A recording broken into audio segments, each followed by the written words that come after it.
It was the black laborers who actually built the buildings. The first half of the 20th century in Coral Gables would come home to Colortown, Overtown, and nights and weekends, they built their own community. They had the same courage and the same ambition for their children in both communities. There were churches in both communities, was a police station in both communities, there are schools in both communities, there are theaters in both communities. And she used the opportunity through her work to show how,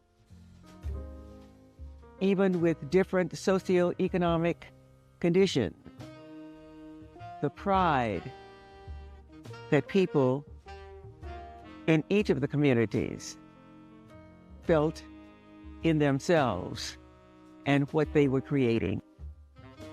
Black laborers were the primary source of labor in Miami-Dade County, I would say in South Florida.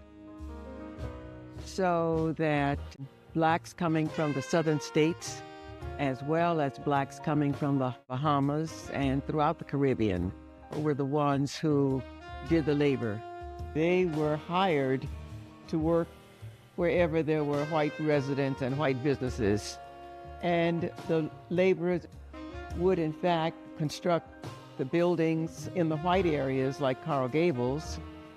In fact, they built more than 10 buildings that are registered either locally or on the National Register of Historic Places.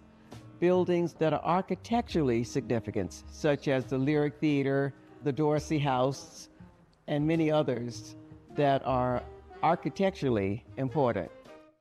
And when I talk about black men, we also have to talk about the black women, because it was the women who, in fact, washed the clothes of the tourists. Flagler brought the train and built the hotel, but they did not have washing machines. They did not have dryers at that time. And so the black women were the washing machines. It's hard for children to understand with things the way they are now.